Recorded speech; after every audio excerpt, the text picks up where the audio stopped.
Hey there, welcome to God. What a Mess, the series where we break down the most powerful deities from mythology and ask why they make terrible role models. Today we will look at Zeus, the supreme leader of the Greek pantheon, whose domain includes the sky, lightning, thunder, law, order, justice, and hospitality. As the youngest son of the Titans Cronus and Rhea, Zeus was destined for great things. Then together they defeated the Titans and cast them into the great abyss below the earth called Tartarus. And so Zeus became the king of the gods, or, as we mortals like to call it, Monday morning quarterbacking his way to victory. But because she was only a lowly mortal, she couldn't handle the full force of Zeus's godly power, and he had to tone it down. Big time. The two of them made a deal that Zeus would visit her in his true form, but only under a wind-dark cloud, so she could control the intensity of his essence. But even with the rain clouds, as a safety buffer, Semele was vaporized the moment she laid eyes on Zeus's true form. And join us next time as we continue to answer the age-old question, why are all the gods terrible role models? Fortunately, their son Dionysus was spirited away to safety and given to another woman to raise. But still, you've got to admit, that's a pretty irresponsible thing to do, especially considering Zeus Ajasa May Hera, his sister and the goddess of marriage, his queen. That is, if he didn't get eaten by his father first, if Zeus wasn't sneaking around as a mortal man or swanning around as an eagle, he was cheating on Hera with some dryad or naiad or whatever. Sure, they might give you cool powers and introduce you to hot gossip, but they're also likely to betray you, curse you, turn you into an animal, or murder you.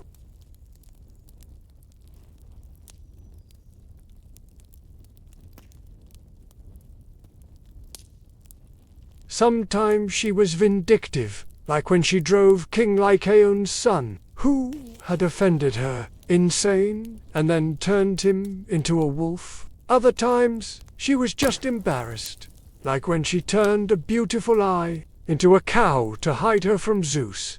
And then there was the time she turned a handsome Trojan prince named Ganymede into a cupbearer for the gods on Mount Olympus. Of course, we can't forget about the birth of Athena, who popped out of Zeus's head, fully grown and ready to kick some Trojan butt. There are rumors that she was the product of an affair between Zeus and his father Cronus, but that's just gross and probably not true. You see, Cronus had received a prophecy that foretold he would be overthrown by one of his children. To avoid this, he swallowed each of his offspring as they were born. But when it came for Zeus, his wife Rhea convinced him to spare their youngest son. Instead, she hid him away on the mountainside, giving Cronus a rock swaddled like a baby to eat. When Zeus grew up, he freed his 5 siblings, knocked his father out with a well-aimed stone to the head, and made him disgorge his siblings whole. Now, let's zoom in on our boy Zeus.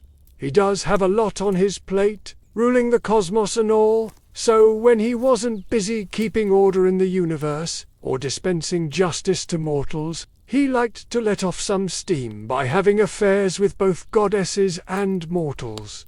In fact, he was kind of infamous for it. And really, is it any wonder? With godlike beauty, powers, and a divine libido, Zeus took full advantage of his many, many opportunities to hone his craft. Sometimes he preferred to be a little more subtle, disguising himself as mortals to trick unsuspecting maidens into his bed, and sometimes he just went all in, abducting princesses and bringing them back to Olympus to bear his children.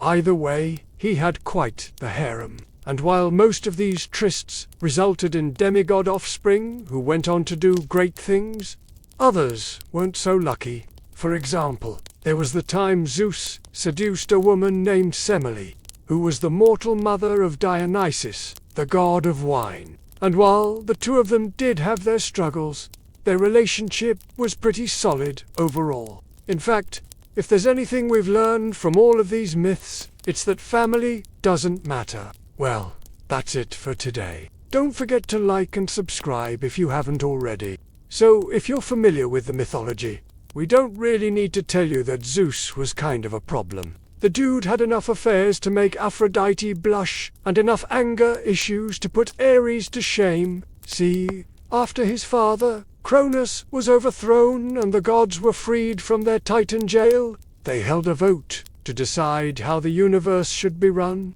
There are hints of a thoughtful, decisive leader underneath the immature jerk. Let's start with his treatment of Hera. Given that the two of them were married, you'd think he'd be a little more sensitive to her feelings. Take Prometheus, for instance, who stole fire from the gods and gifted it to the humans. Well, partly it was because he struck fear into the hearts of both gods and mortals. Yes, he had to deal with the occasional monster or rebellious titan, but compared to his endless affairs, divine double standards, and genocidal tendencies, those were minor inconveniences. Everyone else in the Greek pantheon was flawed, driven by personal interests, prone to bouts of terrible judgment, but Zeus was unique in that he could do no wrong. If he flooded the earth, it was because he was testing humanity's piety. If he helped a Trojan prince kidnap a woman, it was to fulfill an ancient prophecy. If he punished a human for disobeying him, it was to uphold cosmic order. Zeus was never wrong. He was always right, regardless of what he actually did. And that intoxicating blend of absolute power and total immunity made him the most feared and revered god in Greek mythology. If you questioned his decisions or tried to hold him accountable, you risked angering the mightiest god in existence. And if you were a mortal, well, you had even more reason to stay in line. Zeus killed tyrants, sent heroes on ridiculous quests, and even unleashed monsters to terrorize entire cities. He was basically the ancient Greek version of an active shooter, and no one could stop him. We should also mention that he created cults around himself. Most Greeks worshipped Zeus as the supreme god, in part because they didn't want to offend him, but also because they sincerely believed he protected and guided them. That belief was rooted in the natural order he established, keeping the cosmos running smoothly. Without the stability provided by the laws of nature, society itself would crumble. Zeus's followers knew this, so they worshipped him and sacrificed to him and prayed for his favor. In retaliation, Zeus chained him to a rock where an eagle would eat his liver every day. Or consider the case of Job, son of the Titan god Atlas, who angered Zeus by boasting about his strength. In all seriousness, though, we'd love to hear your thoughts on Zeus's behavior. Do you think he was born bad, or did something happen during his childhood that scarred him? Also, which of his many children was your favorite? Let us know in the comments, and we'll see you next time. So Zeus pretended to be impressed by Job's workout routine, then challenged him to a friendly wrestling match and crushed him to death. It was that kind of guy, and yet humans still prayed to him for protection, like he was some kind of benevolent dictator. The Greeks believed that Zeus delivered judgment on criminals and punished those who broke laws or social norms, and that was true in a way, but it wasn't because he cared about justice. He was just vengeful and impulsive. Remember that time he sentenced humanity to a great flood because some farmers tilled their fields on the Sabbath? Yeah, he was that kind of guy. But no, Zeus spent his days cheating on her with nymphs, naiads, goddesses, and even mortals. In fact, the only people he seemed to respect were the ones who slept with him. Once he used his godly influence to convince Althea to resist the advances of Apollo, then turned around and punished her for not giving in to his own advances. Another time, he threatened to flood the world because a princess named Semele had called him out for neglecting her. Honestly, it's a miracle Hera didn't throw him off Olympus in her sleep. But when she did catch him napping, she gave him an eye for an eye, using her own influence to torment Zeus's lovers. So we get all of this petty drama constantly undermining the central pillar of the Greek pantheon. And yet he throws that potential away every time, choosing instead to be petty, vindictive, and irresponsible. And if that sounds like an accurate description of your teenage years, you're not alone. In fact, the author makes a compelling case that Zeus had a legitimately troubled adolescence, given his volatile temper, the trauma of spending years locked in a metal box, and the fact that his stepsister/mother figure Hera wanted nothing more than to see him dead. All of this raises a fascinating question, namely, if Zeus suffered from some sort of arrested development, how could the universe function under his rule? And as one might predict, Zeus won, but this wasn't exactly a landslide victory. The main reason everyone deferred to him was that he was young, strong, and eager to prove himself. In fact, the other gods weren't exactly thrilled about their new boss, especially Hera, who took one look at the immature hothead and decided she'd rather marry him than work under him. Now, to be fair to Zeus, he was only 20 years old at the time, give or take, depending on the retelling. The issue was that despite his tender years, he was already pretty set in his ways. You see, back when the gods were trapped inside Cronus, he'd sworn an oath to free them. But then he immediately forgot about it. When his siblings started complaining, he just told them to buzz off, until he came up with a plan. Eventually, he devised a way to trick his dad into puking up his many children by making him drink a concoction of wine and mustard. After that, Zeus wasted no time establishing his dominance. Instead of freeing his siblings right away, he tossed them all in a pit of Tartarus, then made them swear an oath to honor him as the supreme god, just in case anyone was wondering if the apple didn't fall far from the tree. At that point, his sister Demeter noticed that Hera was missing and asked where they'd put her. Zeus lied and said he didn't know, but secretly he'd stuffed her inside a metal container and thrown her in the ocean. Then he sent a giant eagle to harass her until she emerged. As soon as she did, Zeus promptly made her his queen. Was any of this particularly wise? No, but that was just how Zeus rolled. And yet somehow he also managed to be one of the most revered figures in Greek religion. To be fair, some of those affairs did result in pretty great stories. Where would we be without the adventures of Heracles, Perseus, or Helen of Troy? And yes, you can blame his poor impulse control for a lot of suffering, but you can also give him credit for overthrowing the Titans and installing the gods on Mount Olympus. So was Zeus ultimately good or evil? Well, before we go any further, we should probably point out that the Greeks wouldn't have necessarily framed it in those terms. They saw Zeus as a force of order and civilization, a stern but necessary ruler, keeping the universe running smoothly, both for better or worse. That said, modern sensibilities do make us wonder, how did humanity get saddled with such a problematic leader? Well, according to Homeric hymn number 4, to Zeus, it all went back to his childhood, and in many ways, this early story encapsulates everything that makes him so frustrating. On one hand, he clearly has potential. To answer that, we need to talk about the myriad ways he abused his power. But Zeus's victims weren't limited to women. He delighted in humiliating, punishing, and even killing men who crossed him, often for no good reason. All of this begs the question, how did anyone put up with him? In the end, Zeus ruled the universe for as long as he did, because he never faced meaningful consequences for his actions. We'll admit that we went easy on Zeus, simply because, if we dove into his full evil, this video would be half as long as the Iliad. Hera got the worst deal in Greek mythology. She was goddess of marriage, which would be great if her husband wasn't Zeus. Imagine spending eternity enforcing sacred vows while your spouse turns himself into rain to seduce mortals. Her entire job was making sure weddings meant something. Yet her own marriage was a cosmic joke. The Greeks built temples to celebrate union, then wrote myths about Hera destroying anyone who threatened hers. Even when the threat was Zeus pretending to be a swan again, she tried to make it work.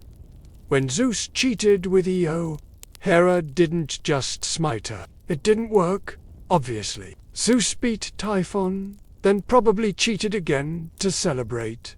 Hera's response: more creative punishments. When Echo distracted her so Zeus could sneak off with a nymph, Hera cursed the girl to only repeat others' words forever. A fitting punishment for talking too much. Think about that next time you hesitate to interrupt someone. She turned the poor woman into a cow, then made her wander Earth forever while a gadfly stung her Hera helped Jason and the Argonauts when it suited her. The Greeks knew love could be messy, so they made goddess to embody that chaos. Hera showed what happened when vows mattered more than the people making them. She kept the hearth fires burning, even if home was just where Zeus stored his lightning bolts between affairs. Tonight, when you hear an owl hoot, remember, it might be Hera whispering another curse into the dark. And honestly, after 3,000 years of Zeus,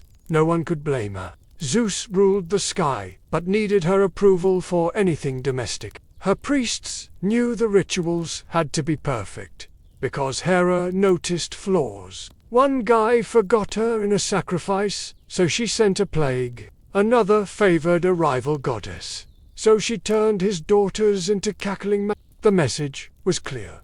Respect the institution, even if its poster couple didn't. The few times Hera stood up to him, she won. Once she got so fed up she convinced the other gods to overthrow him. They tied him to a chair until his nymph lover set him free. Even bound, Zeus knew better than to retaliate. Hera's anger had gravity, the kind that pulled entire pantheons into orbit. She occasionally blessed marriages that didn't involve Zeus, but her reputation came from the sheer endurance of her grudges. The Trojan War started because Paris picked Aphrodite over her in a beauty contest, so she backed Greece for 10 bloody years. One slight, centuries of payback. The Greeks didn't just fear her temper, they respected its stamina. This wasn't anger, it was performance art. If Zeus wanted farm animals, fine. Io became one, complete with insect torment. Hera's revenge had layers. She even forced Zeus to gift her the cow afterward, so she could supervise Io's suffering personally. Petty, absolutely. But after thousands of years of affairs, creativity was all she had left. Every myth cemented her as the scorned wife, never the queen. Yet without her, Olympus would have crumbled. Someone had to maintain order while Zeus was off fathering demigods. Hera did the paperwork of divinity, settling disputes and blessing weddings, all while hiding bite marks from where she'd grit her teeth. Heracles learned this the hard way. Zeus fathered him with a mortal, so Hera sent snakes to kill the baby in his crib. When that failed, she spent his entire life arranging freak accidents. Poisoned cloaks, murderous madness spells. She treated Heracles like a personal project. The irony, he did all 12 labors specifically to appease her. Even after he married, Hera tricked him into killing his own wife. She never let go of a grudge, especially if Zeus started it. The weird part was how she still did her job. Women in childbirth prayed to Hera, and she often helped. Cities like Argos built massive temples in her honor. She protected family unity, just not her own. You could call it hypocrisy, or maybe professional detachment. Hera upheld marriage vows like a judge enforcing laws they'd broken themselves. Her sacred animal was the peacock, all pretty feathers hiding vicious territorial instincts. Fitting for a goddess who polished her public image while cursing her husband's mistresses into furniture. Some myths claim she raised the monster Typhon to overthrow Zeus. That's commitment. engineering a whole cosmic threat just to spite your spouse. She wasn't all wrath. Her marriage was less a union and more a custody battle for Olympus. Worshippers walked a fine line with her. Too much homage, and she might think you were mocking her failed marriage. Too little, and she'd withhold blessings. By the end, Hera became what she hated. Just as Zeus defined infidelity, she defined Her real legacy wasn't marriage, it was damage control. The sea was Greece's lifeblood, and Poseidon controlled every tide. Fishermen prayed to him each morning.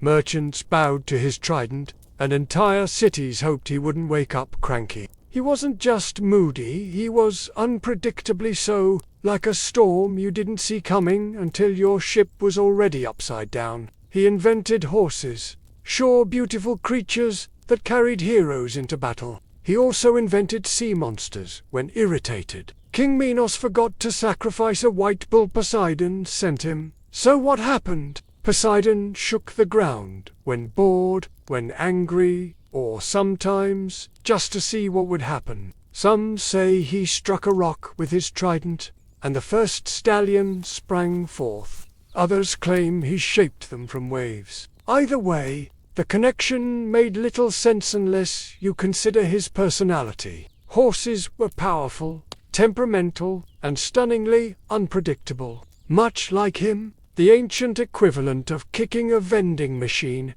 except his tantrums leveled walls. Corinth had a major temple where sailors prayed before the Isthmian Games, almost as big as the Olympics, honored him with chariot races and feasts. It was transactional, give him praise. Maybe he won't drown you.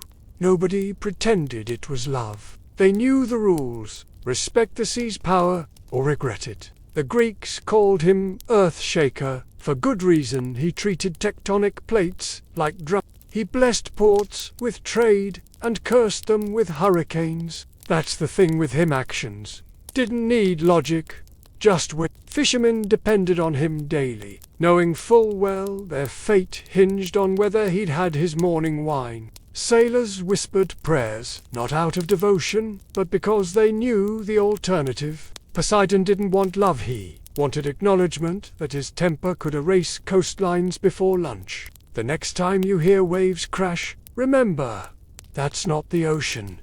It's its moody uncle rearranging the furniture again. Even Zeus tread lightly around him. Earthquakes shook Olympus too. The god made Minos's wife fall in love with the bull. The result? The Minotaur, a flesh-eating labyrinth prisoner that devoured Athenian teenagers for years. Poseidon sent dolphins to fetch her back, romantic if you ignore the coercion. Their son Triton got stuck playing messenger between his parents' endless arguments. Why? His son Polyphemus got blinded. Sure, but also because Odysseus was cocky about it. The sea god didn't just want revenge.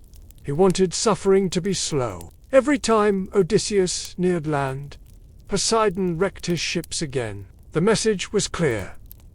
Nobody mocked his kids, even if those kids were man-eating giants. Like Zeus, Poseidon fathered dozens of demigods, though his offspring tended toward the unstable. Theseus, the famous hero, Poseidon's kid. So was the Cyclops Polyphemus, who got blinded by Odysseus. The apple didn't fall. Fire just rolled toward violence faster. Poseidon's idea of a lesson was always disproportionate. Forget to honor him. Here's an earthquake. Skip temple taxes. Enjoy your tsunami. The king refused payment afterward. So Poseidon sent a sea monster to eat his daughter. A bit much? Maybe. But the Greeks saw the logic break, a deal with the sea. And the sea breaks you. One day he'd gift fertile fishing waters. The next, he'd flood your crops because someone forgot his birthday. His moods weren't passing clouds, they shifted tectonic plates. Take Athens. Poseidon wanted it named after him. So he struck the Acropolis with his trident and created a saltwater spring. A nice gesture until you realize the thing was useless. The Argonauts barely survived because he held a petty grudge against Peleus, their patron. Never mind that most crew were innocent. Poseidon stirred up storms anyway. He protected seafarers in theory, but his protection came with fine print. The same god who calmed waves could summon Kraken because someone's grandfather slighted him decades ago. Athena countered with an olive triactyl food, actual wood. The Greeks picked her, and Poseidon didn't take rejection well. He flooded the Attic plain in retaliation, drowning fields and villagers because his feelings got hurt. This wasn't unique. Whole islands got raised, or sunk depending on which way the wind blew that morning. Then there were the gifts that weren't sailors, knew the risk. You could pray to him all voyage, make perfect offerings, and still drown because he remembered an old grudge. His earthquakes made land no safer. Cities near fault lines built lavish temples, hoping to placate him. It rarely worked. Oddest of all was his horse fixation. Why the sea god created land animals is unclear, but he did. His family life wasn't better. He married Amphitrite, a sea nymph, who fled when he proposed. At least the gods understood his moods. When he and Apollo were forced to work for King Laomedon, they built Troy's massive walls.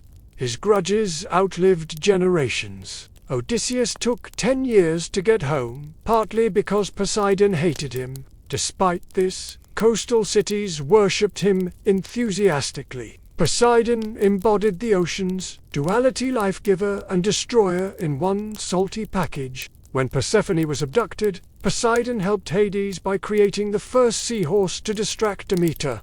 Why? Nobody knows. Maybe he was bored. So yes, the sea was essential to Greece, but its god. Unhinged on his best days, Hades drew the short straw in the divine lottery. He got the underworld. Zeus took the sky and Poseidon claimed the oceans.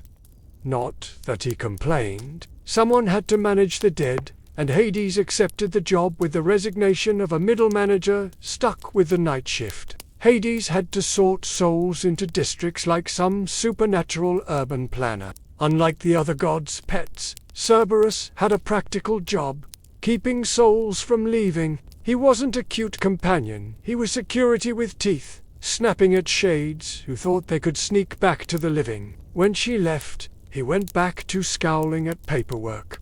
Their marriage wasn't conventional, but it worked. Persephone grew from victim to queen, ruling beside him as an equal. Hades, for all his flaws, never took another lover. In a pantheon of serial cheaters that made him oddly committed, Hades didn't pamper him. The dog got the job done, and that was enough. But Hades knew the truth. Without him, the whole system collapsed. Olympus had flashier roles, but death was the one guarantee. While Zeus chased nymphs and Poseidon flooded cities, Hades kept the machinery of eternity running. Souls arrived, souls were sorted, souls stayed. No theatrics, no last-minute pardons, just the quiet hum of inevitability. Why would he leave his kingdom to listen to Zeus brag about his latest affair, or Ares shouting about battle? The underworld was quiet, predictable. No surprises, no revis, just Hades at his desk, checking names off the list. When you died, you might not like where you ended up, but at least the process was consistent. In a world of capricious gods, that was almost comforting. The next time you see a pomegranate, remember, it's not just fruit. It's the original contract fine print, courtesy of mythology's most unappreciated middle manager. No coin meant you wandered the shore for eternity, which sounds like a minor oversight until you're stuck listening to other souls complain forever. Hades didn't care if you were rich or poor.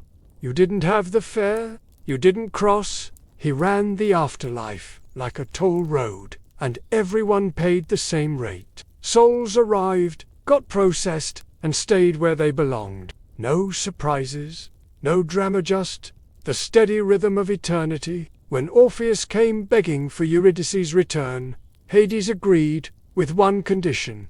Don't look back.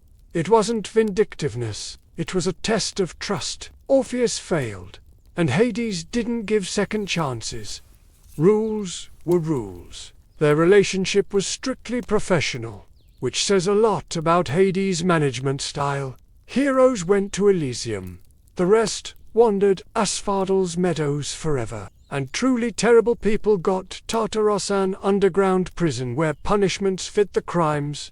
His punishments, he invited them to sit in magical chairs that trapped them forever. Temples to Hades were rare because nobody wanted to attract his attention. The few rituals he got involved, veiled sacrifices and averted eyes. Better to honor him quietly than risk a personal visit. Unlike Zeus or Poseidon, Hades didn't demand praise.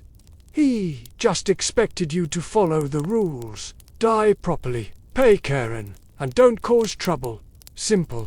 When Heracles came to borrow Cerberus, Hades agreed, as long as the hero returned the dog unharmed. Even with gods, he preferred clear terms over violence. No lightning bolts, no floods, just straightforward consequences. He saw Demeter's daughter picking flowers, asked Zeus for permission to take her, and then hauled her underground in his chariot. Not the best courtship method, but Hades wasn't known for social skills. What followed was less a love story and more a custody battle. Demeter froze the earth until Persephone was returned, but Hades had tricked her into eating pomegranate seeds, binding her to the underworld for part of each year.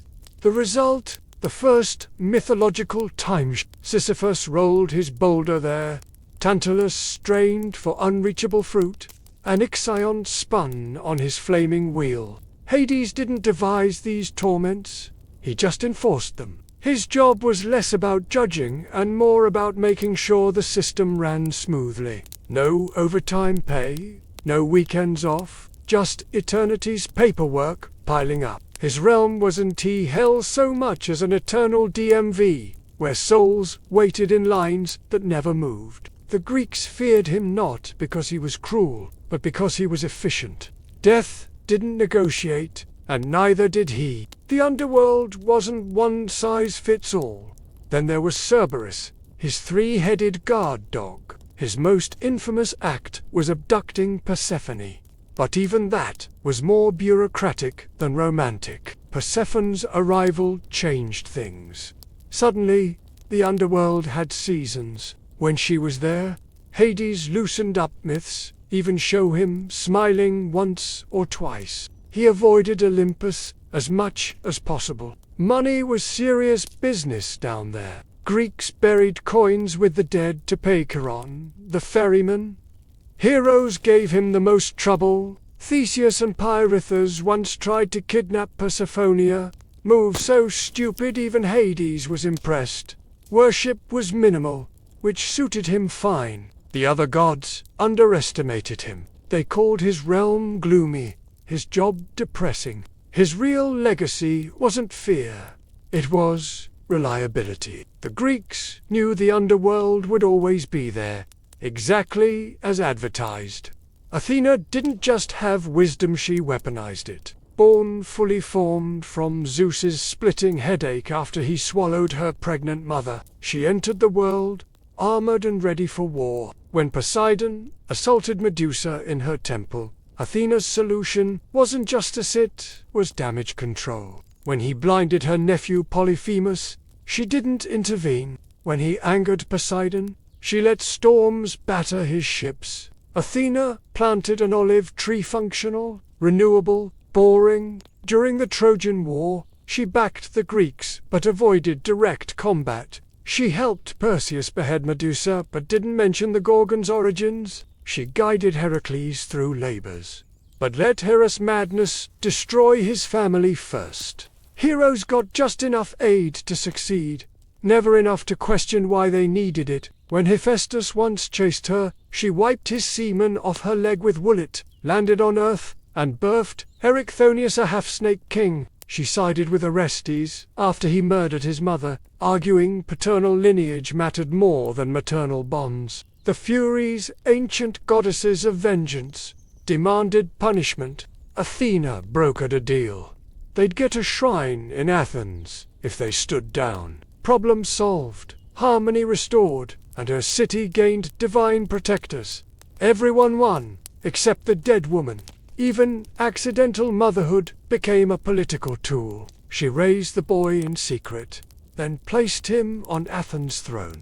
Athena didn't do families. She judged Arachne too harshly, abandoned Medusa too quickly, let Odysseus suffer too long. Wisdom without empathy is just cold calculus. The Greeks called her the perfect strategist, but perfection leaves no room for remorse. She did legacy projects. The next time you see an owl, her sacred symbol, remember, it sees in the dark. But even night vision has blind spots. Athena's brilliance shaped the ancient world. Her oversights haunt it. Jason's Argonauts had her favor, but she let them nearly drown when Poseidon got testy. Athena's wisdom wasn't kindness, it was resource allocation. Instead, she whispered tactics to Odysseus, rigged the occasional duel, and once even broke the rules to throw a rock at Ares herself. She didn't fight for glory, she fought to win. When the Greeks needed Troy's walls breached, she didn't send soldiers, she suggested a wooden horse. Ares would have stormed the gates. Athena invented asymmetric warfare. The city chose her gift, and Poseidon flooded the plains in retaliation. Athena didn't gloat. She didn't need to. Her victories were quiet but lasting. The olive became Athens' livelihood. Too bad Metis was already pregnant when the headache started. Hephaestus split Zeus's skull with an axe, and out popped Athena in full armor. The prophecy technically came. True, she did overthrow him once, leading the gods' rebellion that left him tied to a chair. She freed him later, but the message stuck. Crosser, and even lightning bolts wouldn't save you. Poseidon's spring, a tourist attraction at best. The Parthenon wasn't just a shrine, it was a bank, storing Athens' treasury. Worshippers left offerings, but also gold reserves. Athena protected civilization, and civilization paid its bills. Unlike Dionysus's wild festivals or Aphrodite's sensual rites, her ceremonies were orderly. No drunken revelry, just measured hymns and the occasional strategic sacrifice. Her assistants came in, Dripsa, whispered idea here, a disguised appearance there. She could have ended his journey in a day. Instead, she turned it into a 10-year test of wit. Athena didn't hand out solutions. She set up puzzles and watched you struggle. She transformed Medusa into a monster whose gaze turned men to stone. The tapestries were flawless, but Arachne's depicted the god's worst scandal: Zeus as a bull, Poseidon as a stallion, Athena herself springing from her father's skull. Technically, Arachne won. Athena's response: turn her into a spider for being a little too talented. The lesson wasn't about skill. It was about knowing your place. Athena rewarded excellence. As long as it didn't outshine her, the message was clear. Violate Athena's space, and she'd weaponize the victim's trauma. Medusa became both cautionary tale and tool, her curse later exploited by heroes like Perseus. Athena didn't punish Poseidon, she made the survivor the problem. For a goddess of wisdom, it was a brutally pragmatic choice. No childhood, no nonsense, just pure strategy. The other gods operated on whims and lust. Athena ran calculations. If Ares was a chaotic bar fight, Athena was a war room with spreadsheets. She didn't scream, she didn't scheme, she simply outsmarted. Always. Her logic had blind spots. Odysseus learned the double edge of her help. She guided him home from Troy.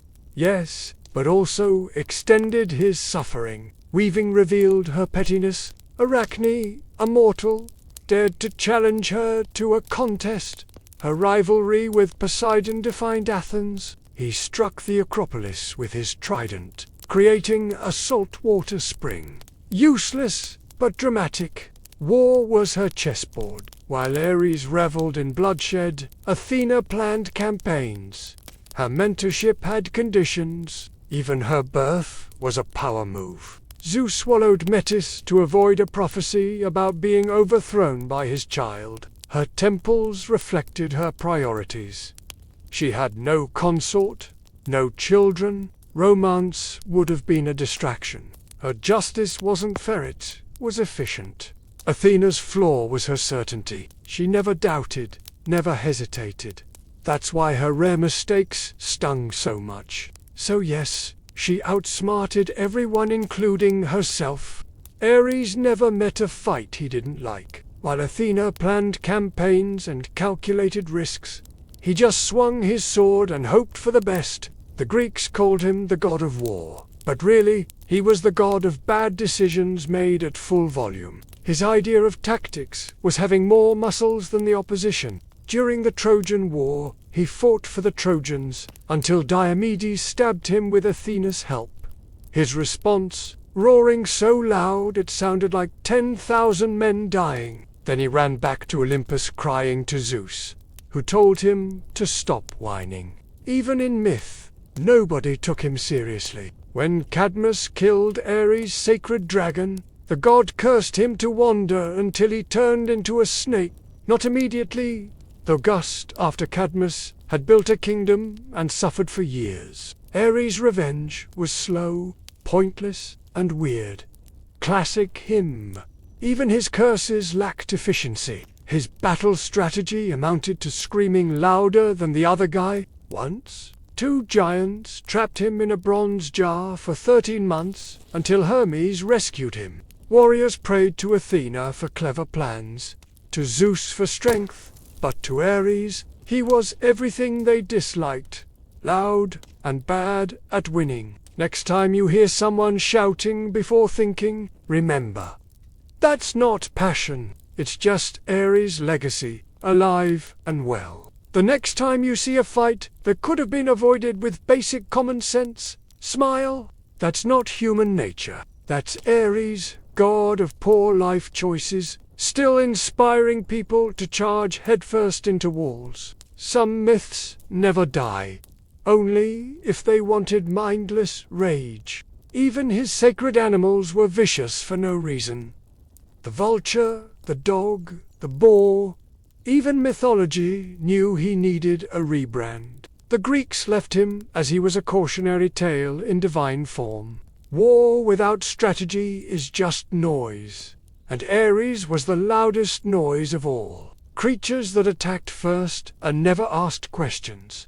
But Greek Ares, pure chaos with a sword. He lost fights to mortals, got outsmarted by Athena constantly, and once even lost to Hercules, twice in one day. His priests performed rituals involving swords and shields, but no records mentioned strategy lessons, probably because he had none to teach. The few myths where he wins usually involve him ganging up on weaker opponents, or getting bailed out by Zeus. Even victory came with an asterisk. The first time, Hercules knocked him out cold. The second time, Ares came back for more and got beaten again. The definition of insanity is doing the same thing and expecting different results.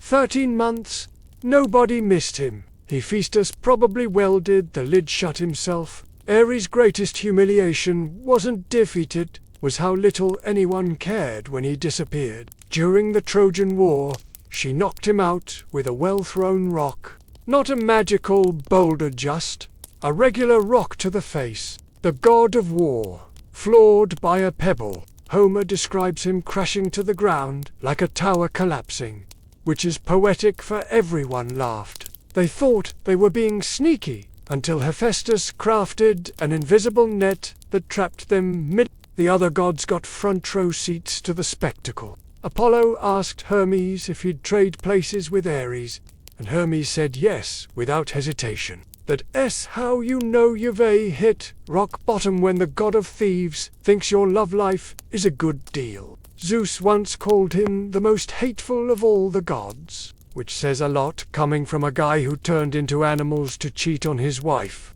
War wasn't complicated for Ares. See an enemy? Charge. Lose ground. Charge harder. Athens had one, but only because they feared his temper, not because they respected him. Spartans liked him slightly more, but even they preferred Athena's brains over his brawn. Most cities just hoped he'd stay away. If Ares showed up in your myth, things were about to get loud, bloody, and ultimately embarrassing. His love life was just as messy. Aphrodite married Hephaestus but had an affair with Ares because, well, bad boys have their appeal. Ares fathered plenty of kids, but none inherited his charm. His sons were literally named Phobos and Deimos, which tells you everything about his parenting style. Take the Amazons, his warrior daughters were fierce, but even they rolled their eyes at him. One myth says he turned an innocent man into a snake just because the guy interrupted his nap. Petty doesn't begin to cover it. The Greeks didn't build many temples to Ares. Who wants to worship a god who loses fights? He had one talent, causing chaos. The other gods treated him like a joke. His Roman counterpart Mars got better PR. The Romans turned him into a disciplined war god, the father of their empire. Ares' cults were small and mostly full of people you'd avoid at parties. His relationship with Athena was the ultimate sibling rivalry. She won wars with plans. He lost them with tantrums. Ares wasn't evil, just terrible at his job. He loved battle but forgot why it mattered. The Greeks feared war, so they made its guard a punchline. Ares showed what happened when strength had no direction. His final insult: the Romans demoted him. They kept Athena as Minerva, Zeus as Jupiter, but Ares got upgraded to Mars, a respectable figure. So yes, Ares loved battle. He just never understood it. Aphrodite didn't create love stories, she created disasters with good lighting. Born from sea foam after Cronus tossed his father's severed genitals into the ocean, she was desire made flesh. The Greeks knew better than to pray to her for happy marriages. Married off to Hephaestus, because Zeus feared her beauty would cause infighting among the gods. She treated her vows like suggestions. Hephaestus built her golden palaces. She built a secret affair with Ares. Psyche, a mortal princess, was so beautiful people started worshipping her instead of Aphrodite. Sailors prayed to her before voyages, knowing full well she might drown them for entertainment. She turned the statue Galatea into a real woman for Pygmalion, but also cursed Mira to lust after her own father. Her blessings and curses were two sides of the same coin. You never knew which you'd get until it was too late. The goddess sent her son, Eros, to make Psyche fall for a monster, but he accidentally pricked himself with his own arrow and fell in love. Even her harmless-seeming progeny carried her talent for disruption. Her myths read like wildfires, beautiful, uncontrollably leaving scorched earth behind. Helen's face may have launched 1,000 ships, but it was Aphrodite's whims that burned them. The Greeks knew better than to trust her.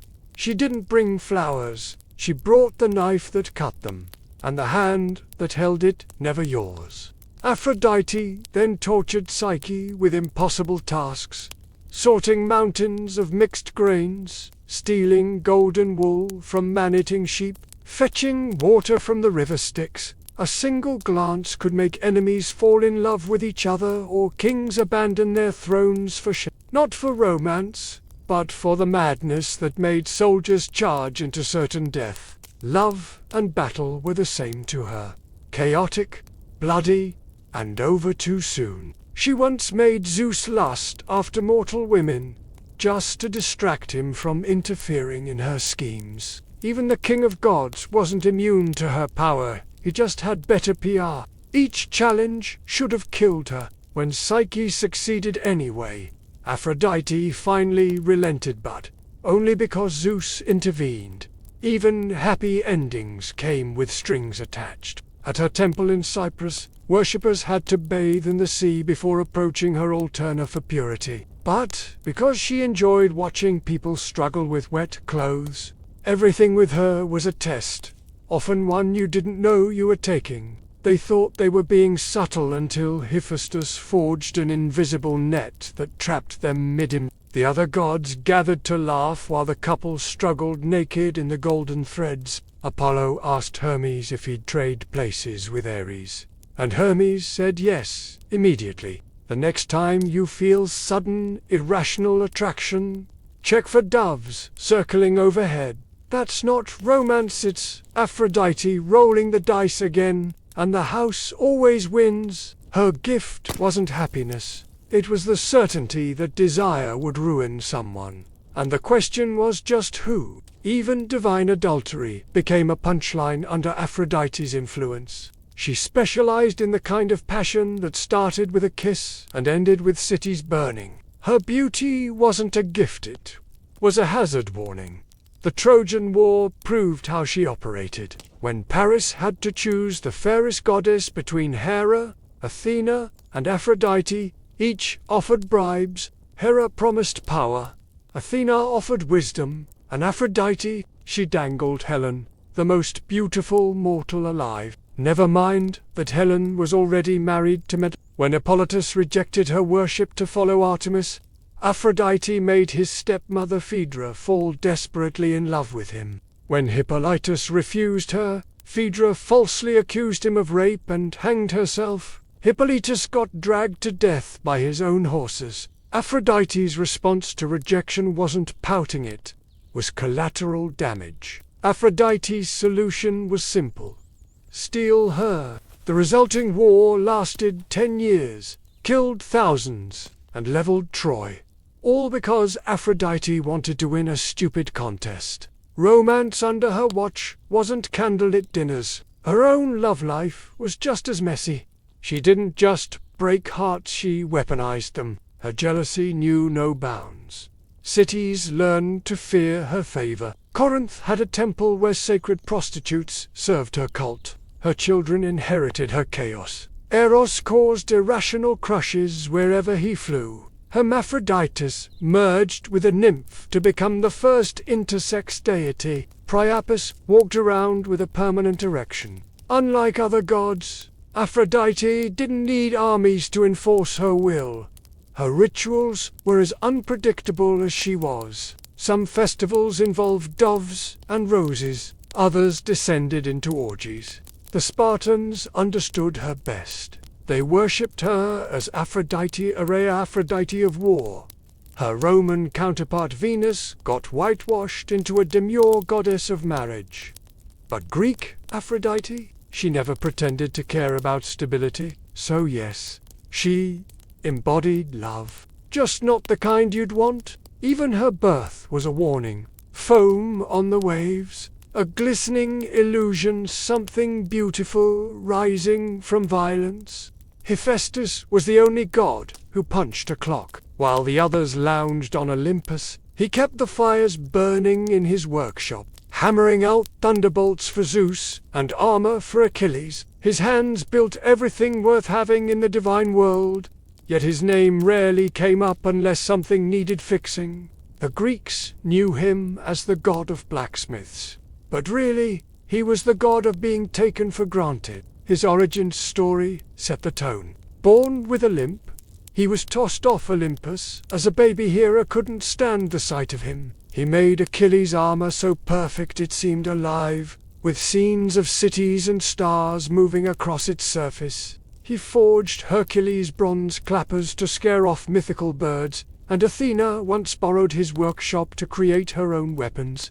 But his genius had limits. When he tried to intervene in a battle, Zeus scooped him up by the scruff and dropped him back on Olympus. Hephaestus flew once not because he could, but because his father threw him again. And in some versions, Zeus did the throwing after a family spat. Blacksmiths and potters invoked his name before lighting their forges. The forge was his only throne, and the anvil his only audience. But when Zeus needed another lightning bolt, you can bet he knocked politely. Hephaestus might have been last on the guest list, but he was first on the speed dial. Cities with metalworking industries built shrines in his honor, though none matched the grandeur of temples to Zeus or Athena, and the satisfaction of watching Aphrodite and Ares wriggle like fish in a net.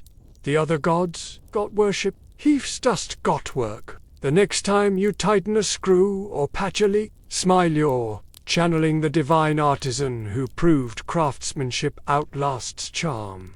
Beauty fades.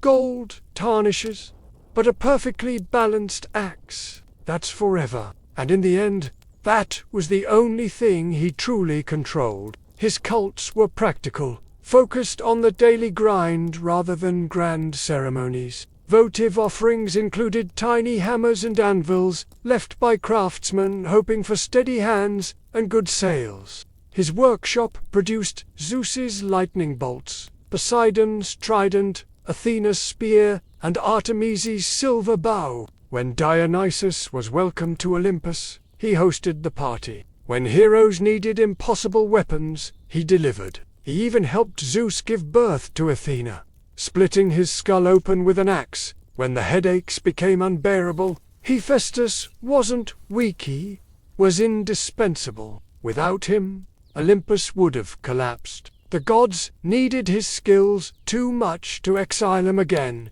but not enough to treat him well. His revenge wasn't violence. It was making them depend on the one person they overlooked. Through it all, he stayed in the workshop, turning divine whims into physical form. The Greeks knew better. His myth wasn't about triumph, it was about the quiet rage of being used. Next time you see a blacksmith's hammer hanging outside a workshop, remember, that's not just a tool, it's Hephaestus's middle finger to everyone who took him for granted. The others treated him like a glorified tool belt, essential but forgettable until something broke. He built automatons, golden servants, who moved on their own and crafted Pandora's infamous box. None of this earned him respect. Hephaestus defended his father, reminding Hera, who'd trapped her in the Golden Throne all those years ago. She didn't thank him. She just changed the subject. Even loyalty couldn't buy appreciation. The other gods treated him like a service provider, nodding absently when he delivered their weapons before ignoring him again. Even his marriage to Aphrodite was a consolation.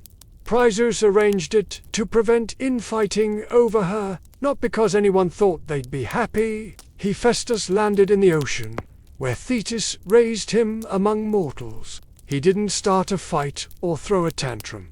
He built a net, delicate as spider silk but unbreakable. He draped it over their bed and waited. When Aphrodite and Ares got together, the net snapped shut, trapping them mid. Hephaestus then called a pantheon-wide meeting to display his handiwork. The gods laughed at the naked, squirming couple, but nobody apologized to him. The message was clear.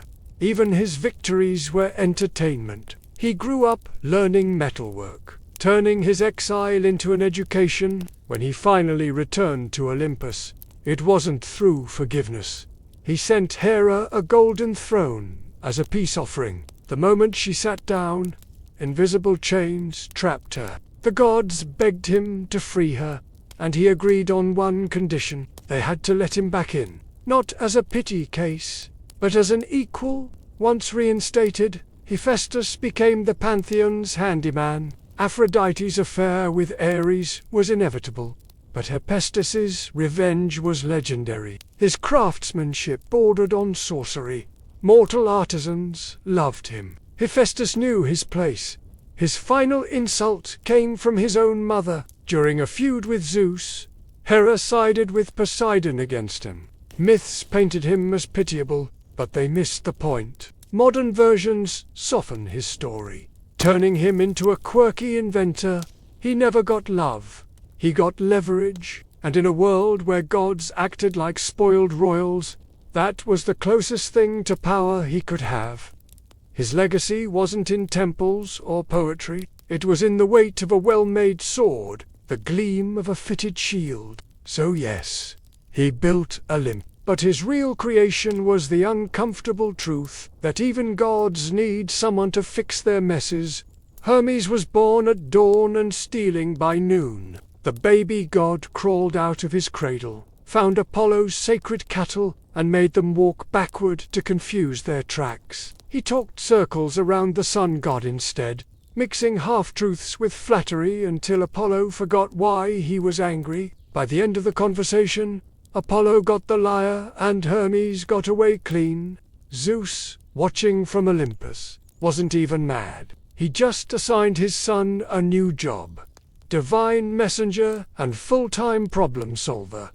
Marketplaces had his statue because he invented bartering. Travelers wore his symbol for safe journeys. Thieves prayed to him before jobs, and liars credited him for inspiration. Aphrodite sometimes took interest between affairs. Nymphs found him charmingly unreliable, and once he fell for a mortal who asked to be made immortal. So he turned her into a weightless stone. Romance, like everything else, was a transaction where the fine print mattered most. His temples doubled as business hubs, where deals got made and secrets got sold. Unlike other gods, he didn't judge motives. If you needed something moved, hidden, or acquired questionably, Hermes was your patron. He could have fixed their poverty with divine gold, but chose connection instead. For once, the Khan had no angle. Just 3 shared meals and genuine laughter before he vanished at dawn. Even the god of lies understood some truths couldn't be bartered. As a finishing touch, he invented the lyre from a tortoise shell and gut strings, then pretended to sleep when Apollo came looking. But his real talent was undeception. It was knowing exactly how much truth each situation could bear. The next time a stranger talks their way out of trouble or a deal seems too good, look for feathers by their feet. Hermes might be long gone, but his playbook is still in print. When Perseus needed help killing Medusa, Hermes loaned him winged sandals and a curved sword. The Greeks didn't just worship him, they recognized him in every marketplace, every diplomat's careful phrasing, every teenager's flawless excuse. Some called him dishonest. He'd say he just understood reality had flexed hours. But because every athlete needed his blend of speed and game, not fighting, not reconciled, just suspended in profitable tension, much like Hermes himself, balanced between truth and convenience, smiling like he knows a secret no one else has spotted yet. But of course, he'd never tell. The Isthmian Games included a foot race in his honor where runners carried torches without letting them go out. The lesson was clear. Speed matters, but style matters more. Bankers invoked him during loans. Merchants sacrificed before, and any deal requiring creative accounting fell under his domain. Inventing the alphabet earned him no temples, but changed civilization. Stolen cattle, a dead giant, better security for Zeus's love affairs. Every moral shortcut came packaged as progress. His caduceus became a medical symbol because he once stopped snakes from fighting by tapping them with a stick.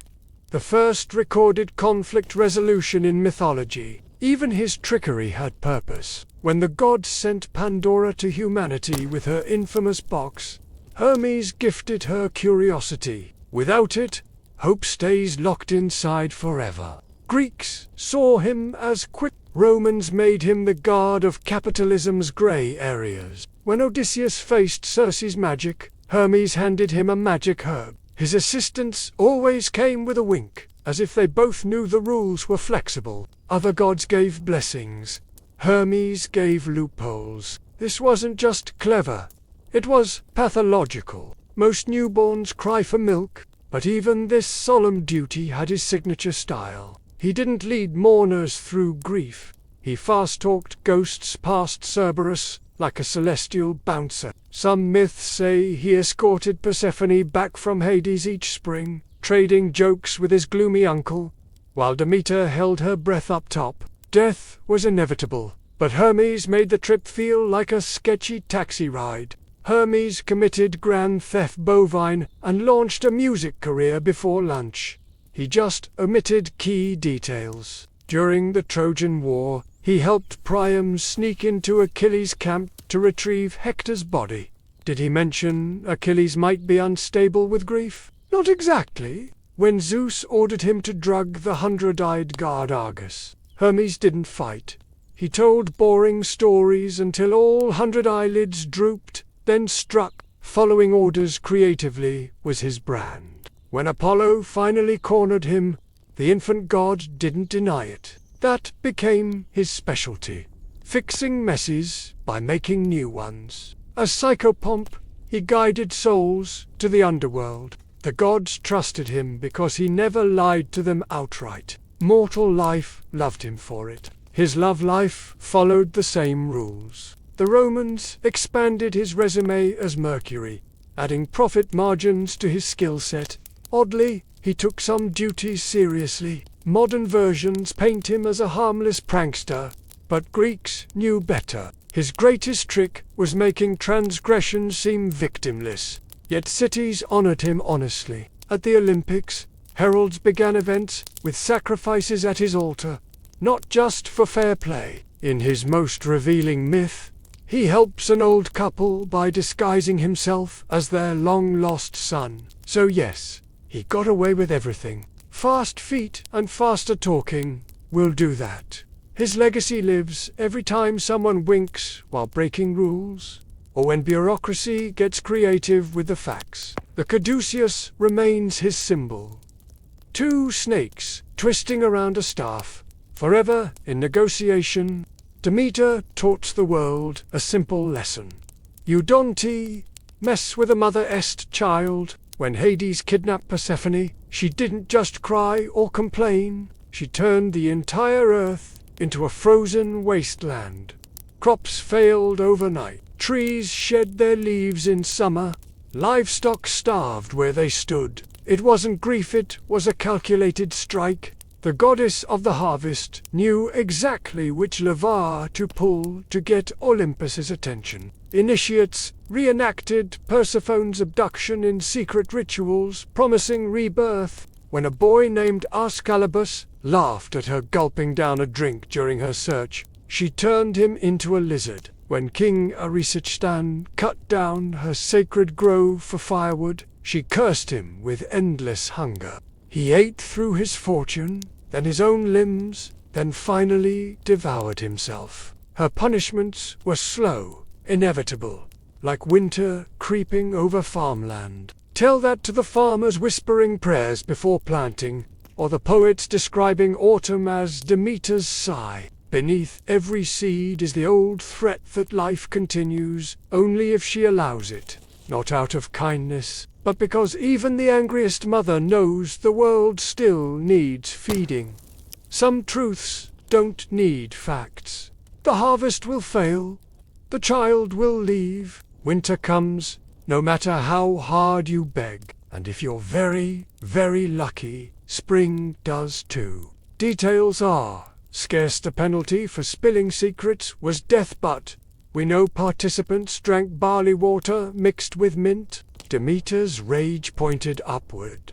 Hades for taking, Zeus for allowing it, the world for continuing as if nothing happened. She spared her daughter the guilt while making everyone else pay. The original Demeter was sharper, deity who could nurture you or ruin you based on whether you respected her grief. Modern depictions show her as a smiling matron with a basket of wheat. Greeks knew better. She was the figure in the field at dusk, fingernails caked with soil, watching the horizon for a daughter who might not come home this time. That's the thing about mothers.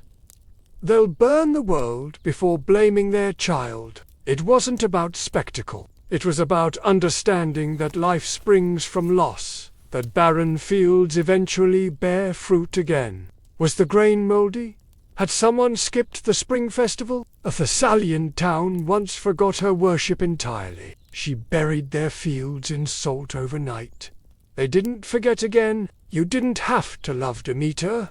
You just had to remember her. Demeter's cult didn't offer easy answers, just the comfort of cycles. Starve the mortals, and suddenly the gods noticed their altars gathering dust.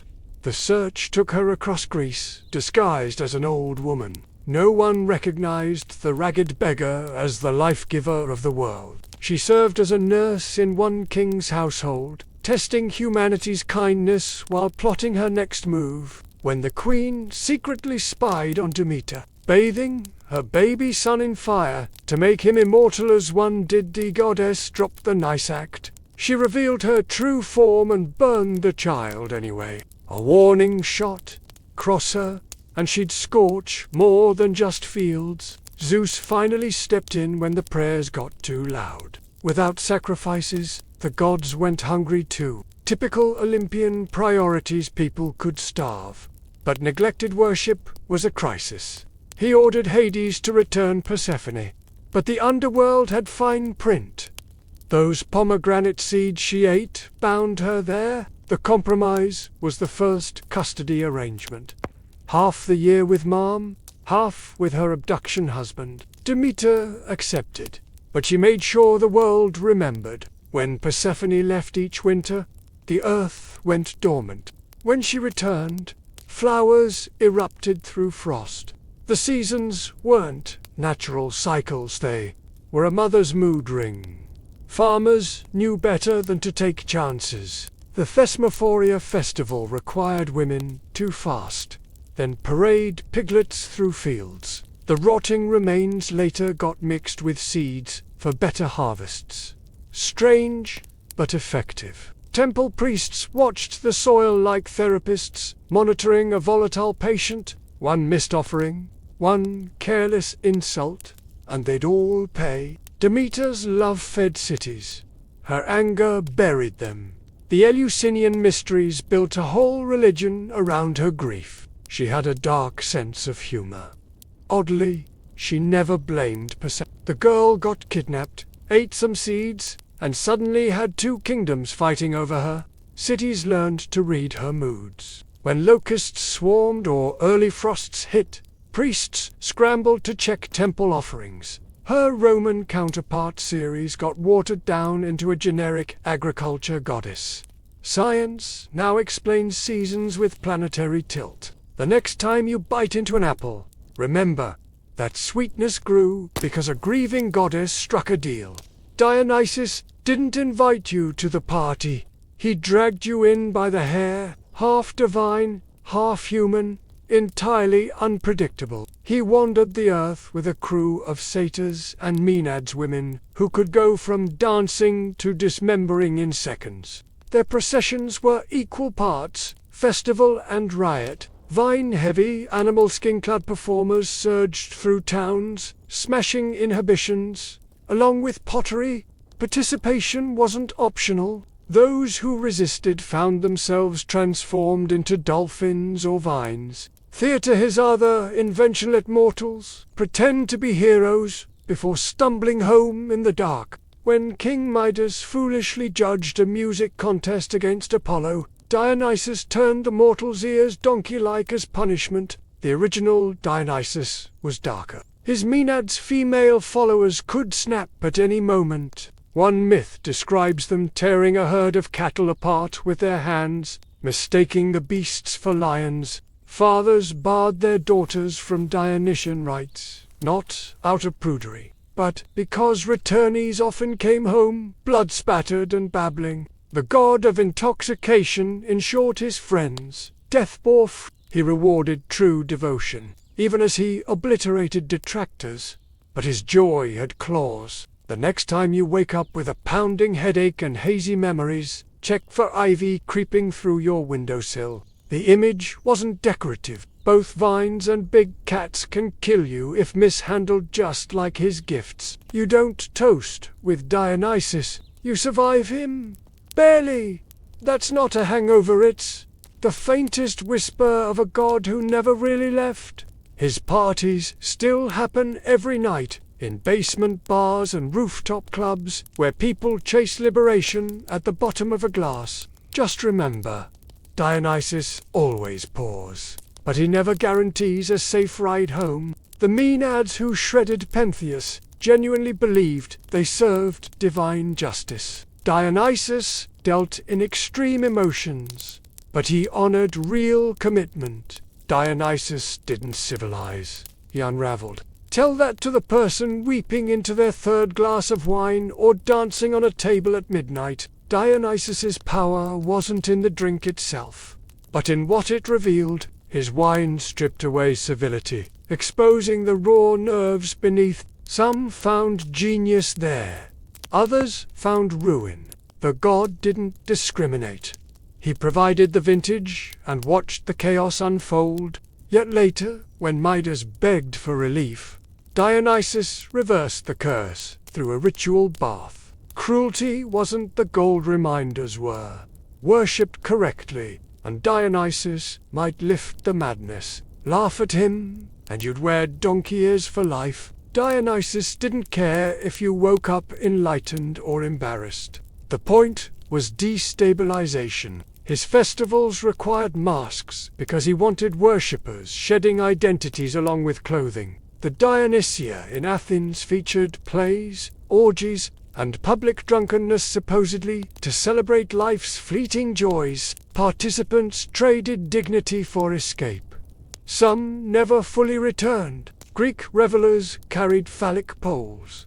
During his processions, subtlety wasn't his style. His theaters blended performance and audience participation so completely that spectators became part of the action. Attendees didn't just watch tragedies, they lived them through communal catharsis. Today's music festivals, where strangers bond over shared delirium, are his legacy repackaged. Dionysus didn't force enlightenment. His worshippers didn't sip politely from goblets. They gulped from overflowing casks until the world blurred. Refusal wasn't an option. King Pentheus of Thebes learned this when he banned Dionysus's cult. When Hera drove him mad during childhood, Dionysus fled to Egypt before returning stronger. Zeus trusted him enough to include him in Olympus's inner circle, but kept a hand near his lightning bolts during Dionysian feasts. The gods knew his laughter could curdle without warning. One moment he'd compose hymns, the next he'd curse a vineyard to ashes because the owner hesitated to share. Their ship stopped dead in the water as ivy coiled around the mast. The men watched in horror as Dionysus summoned a pack of phantom panthers. One by one, they leaped into the sea, preferring drowning to facing the gods' pets. The lone survivor was the helmsman, who'd recognized Dionysus immediately. The lesson: obey or become an aquatic cautionary tale. The god drove Pentheus's own mother and aunts into a frenzy, convincing them their king was a wild boar. They tore him apart with their bare hands. Dionysus watched, sipping wine from a golden cup. His parties always had RSVP consequences, born from Zeus's thigh.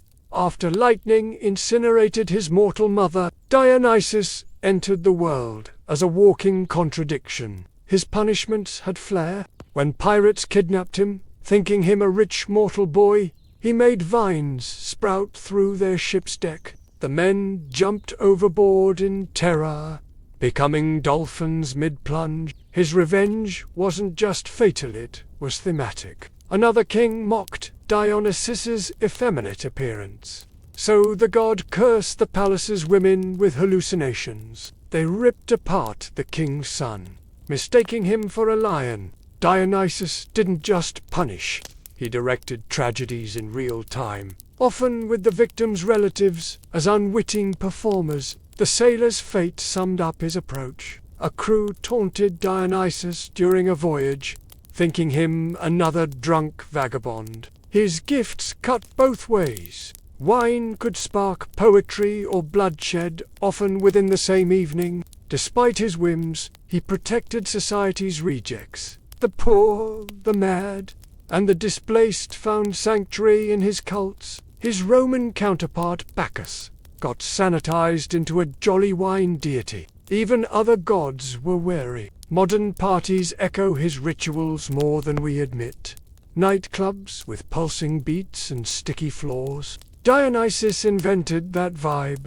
Oddly, he cared about authenticity. When a devoted follower named Ampelos died in a bull riding accident, Dionysus transformed the boy's body into the first grapevine. Science now explains alcohol's effects through chemistry. So yes, Dionysus brought joy. The Greeks painted him wreathed in grapevines, a panther lounging at his feet. Artemis didn't ask permission to exist. She told Zeus she wanted bow and arrows, a pack of hunting dogs, an eternal veginatiol before her 3rd birthday.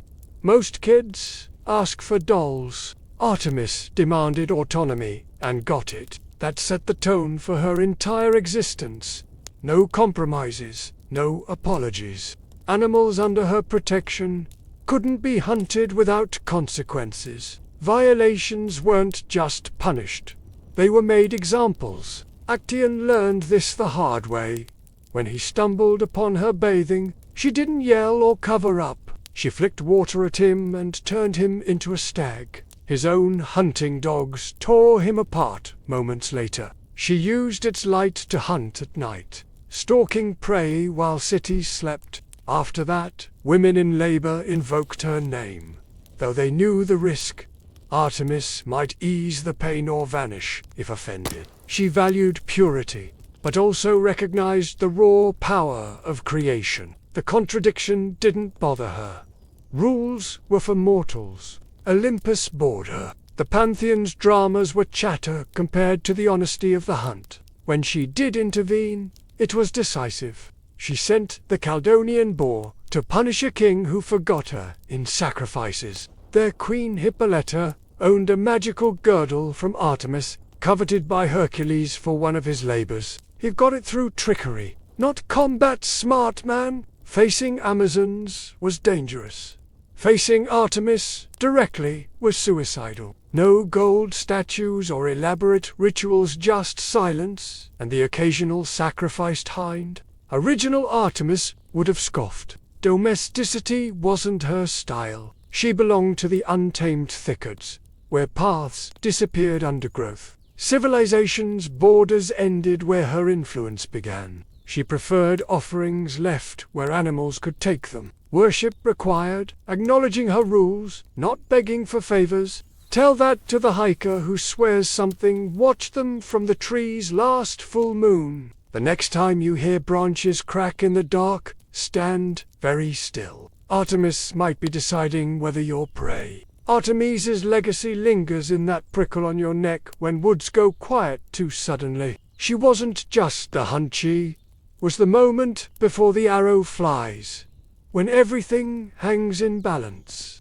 The beast ravaged the countryside until heroes banded together only for Artemis to let a woman land the killing blow. Message delivered. Artemis wasn't fighting the patriarchy, she was ignoring it entirely.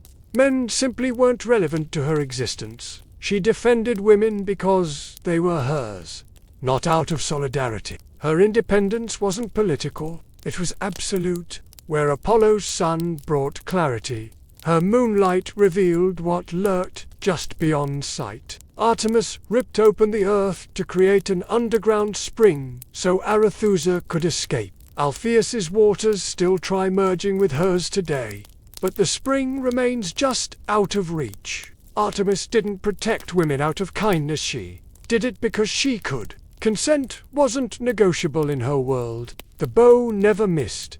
The arrows never dulled. She gifted some to favored mortals, like Atalanta, who matched her independence. Others tried stealing her gear and paid dearly. A group of hunters once took her bow. She unleashed a monstrous boar that gored them all.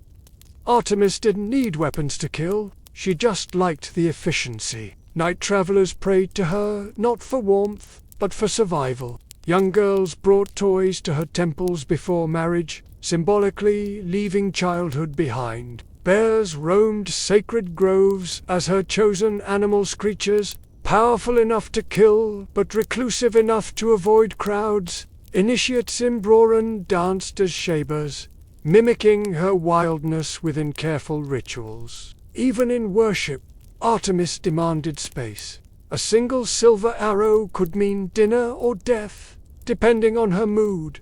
No trial, no warning, just swift, unambiguous consequences. Artemis didn't do second chances. The goddess of the hunt moved through the world like moonlight through trees, sharp and utterly indifferent to who noticed. When Niobe boasted about having more children than Artemis's mother Leto, the goddess and her brother Apollo slaughtered all 14 of Niobe's kids within hours. Mortals who respected her boundaries might find game abundant. Those who didn't, their arrows would inexplicably miss, or their hunting dogs would turn on them. Artemis controlled nature's rhythm, and she didn't share the controls. Harsh, absolutely. But Artemis viewed it as balance. Insult her family, lose yours. Simple math. Her arrows didn't discriminate between mortal and divine. Offense could be fatal. Her independence came with rules. The nymphs who followed her had to swear off men forever. She wasn't cruel without reason. The wilderness obeyed her like a second skin. She led her band of nymphs through forests, untouched by civilization, sleeping under stars and bathing in hidden springs. Her connection to the moon wasn't poetic, was practical. Childbirth fell under her domain, oddly enough. She helped her mother deliver Apollo, making her the first midwife. Men who chased her nymphs regretted it. The river god Alpheus learned this when he pursued Areth. Her cults reflected her priorities. She rarely appeared in myths with other gods. While Zeus held court and Aphrodite schemed, Artemis was tracking a boar or guarding a spring. Her weapons were extensions of her will. The Amazons revered her as kindred spirits, though even they kept distance. Modern feminists claim her as a symbol, but they soften her edges. Even her temples avoided grandeur. Simple stone shrines at forest edges, open to moonlight. The Romans diluted her into Diana, a tamer version with wider responsibilities. Science now explains night vision and animal behavior. So yes, she was beautiful, but like moonlight on a knife's edge, that beauty came with conditions. Apollo looked like a golden god and acted like a spoiled rock star. He drove the sun chariot, invented medicine, and composed music that made trees sway. He also cursed people for minor slights and turned lovers into plants when they rejected him. But when Cassandra refused his advances after he gave her prophecy powers, he cursed her so no one would believe her predictions. Troy burned because Apollo couldn't take no for an answer. The penalty for losing was being flayed alive. Apollo nailed Marsyas's skin to a tree as a warning. Nobody outshines the golden boy. Even his art had teeth. Then he rescued their unborn son Asclepius from her funeral pyre. Because, even in rage, he played favorites. Hyacinthus died when Apollo's discus throw went wild. So he turned the boy into a flower that blooms every spring. Grief made him creative, but also possessive. The hyacinth's petals supposedly spell AI, the Greek cry of Penapalo's idea of a memorial. Their Apollo shone too bright to look at directly, like staring at the sun. You'd blink away with after-images of poetry and plague spots dancing behind your eyelids. Apollo's light showed every flaw, especially his own. The god of light knew darkness intimately. He just made sure it always fell on someone else. Next time you see a sunflower turning toward daylight, notice how its stem twists. That's not devotion. It's the quiet strain of something trying to survive Apollo's gaze. He built monuments to himself across Greece, but the most telling might be the ruins of Troy, a city that learned too late that when Apollo gives you a gift, you should check for hidden blades. He wasn't evil, just dangerously polished. Even his smiles had calculation behind them. You could dance to his tunes. but one wrong step meant punishment. He helped defeat the giants, but got overshadowed by Hercules. The Spartans held Hyacinthia festivals, mixing mourning and celebration, appropriate for a god who blended joy and cruelty. The Thebans celebrated him as Apollo Ismenios, where they burned offerings and read the future in the ashes. Smoke and mirrors, just how he liked it. Miss one ritual though, and he'd send a plague. Ask Orestes, he got chased by Furies after Apollo told him to murder his mother. The god's advice came with no warranty. The more he achieved, the harder he worked to stay on top. His chariot rides across the sky weren't just duty, they were a daily reminder that he, Apollo, held the light itself.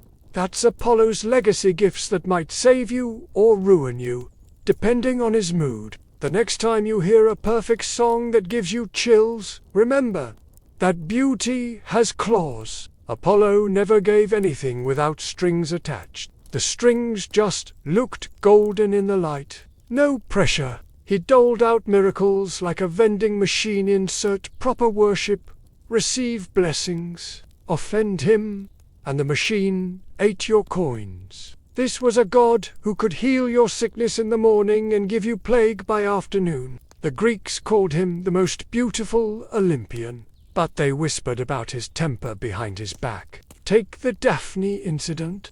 Apollo mocked Eros for playing with bows, so the love god shot him with a golden arrow of obsession. When Apollo chased the nymph Daphne, she prayed to escape and got turned into a laurel tree. Croesus asked if he should attack Persia, and got told a great empire will fall. He didn't realize it meant his own. Apollo's truths hid traps. Like candy wrapped in poison, his temple motto said, "Know thyself." But his lessons usually involved finding out the hard way. Instead of leaving her alone, he declared the tree sacred and wore its leaves as a crown. That was classic Apollo turned rejection into a branding opportunity. The same hands that strummed heavenly lyres could also strangle your future without blinking. His healing powers came with conditions. When King Admetus treated him well during his mortal exile, Apollo repaid him by tricking the fates into extending his life. The oracle at Delphi showed his duality. Pilgrims traveled for days to hear prophecies from his priestess, but the messages always had loopholes. Music revealed his when the satyr Marsyas challenged him to a contest, Apollo won by playing his lyre upside down, a trick move. His love life was a series of disasters. Coronis cheated on him, so he had Artemis shoot her. Even his victories felt hollow. He killed the Python at Delphi to claim the oracle, but had to atone by founding the Pythian Games. Cities learned to walk carefully around him. His Roman version kept the shine but sanded off the edges. The Greeks knew better. Modern medicine still uses his son Asclepius's snake-entwined staff as a symbol. His myths explain why the Greeks distrusted perfection. Too much brilliance casts dark shadows, so yes, he wrote poetry that made men weep. He also wrote their epitaphs in the same meter. Hestia didn't just tend the hearth, she kept Olympus from imploding. While Zeus threw lightning bolts and Hera plotted revenge, she sat by the fire, stirring the coals. The eldest Olympian had seen it all. Her father eating his children, her brothers waging wars, her sisters turning mortals into trees. When Zeus and Hera had their 1000th shouting match, she stayed by the fire. Even her myths were quiet. No guilted lovers or tragic curses, just a goddess who preferred peace to power. The closest she came to conflict was stepping aside so Dionysus could join Olympus. But because husbands meant drama, Aphrodite's affairs and Hera's jealousy were cautionary tales. Their Vestal virgins tended her flame in elaborate temples. But the Greeks knew the original. Their Hestia didn't need priestesses in white robes. She's why we say home sweet home, and mean it. Poseidon controlled the oceans, but she determined if sailors had warm inns to return to. Even Athena's wisdom seemed hollow next to Hestia's practical know-how, like how to keep olive oil from going rancid, or when to bank the coals for overnight warmth. Tell that to the person who still touches the doorframe when leaving for luck. The next time you're stressed about work, pause. No cults, no grand statues, just 1,000 small habits we can't quit. The way you straighten cushions before guests arrive, the bread you leave out for neighbors, the sigh you make when the house is finally quiet. That Hestia's real temple. The unnoticed moments that keep everything else from falling apart. Put the kettle on. Watch the steam rise. That's not just physics, it's Hestia's oldest trick. She got the last laugh watching from the hearth, as mortals rediscovered what Olympus forgot. Somebody has to keep the lights on. And it's never the one shouting. The world spins on chaos, but homes run on warmth. She knew which one needed tending first. Hestia's lessons stuck because they were simple. Tend what matters, avoid what doesn't, and never let the fire die. The other gods had domains. She had common sense, not because the walls are fancy, but because the kettle's on and the lights are warm. She was the woman kneading bread, while others argued, the grandmother muttering proverbs by the fire. Her power wasn't in rituals, it was in daily routines that kept chaos at bay. Hestia chose simplicity. A warm hearth, a full pantry, and no surprise demigods showing up at her door. Women prayed to her for happy homes, knowing she'd never complicate things with love triangles or revenge plots. Not out of weakness, but because 12 chairs at the table looked better than 13. Her solution: give up her throne to Dionysus and focus on housekeeping. Not glamorous, but effective. While the others fought over power, she made sure there was always a warm meal waiting. The gods might rule the world, but Hestia made it livable. Not through speeches, but by sending emissaries with hearthfire from Il. The message was clear. Fight if you must, but don't let the flame go out. Wars could wait. Supper couldn't. Her domain was simple. Not just any fireplace. The sacred center of every home and city. Greeks began and ended meals with offerings to her, tossing scraps into the flames. Travelers knew her temples as safe places where the fire never went out. New colonies took fire from their mother city's hearth, carrying Hestia's blessing across the sea. She didn't conquer land, she connected them through shared smoke and ash. While Ares bragged about battles, her influence spread through kitchens and market squares. No grand statues or blood sacrifices, just bread, wine, and the occasional bunch of grapes. Hestia didn't need theatrics. Her power was in the basics. Warmth, food, shelter.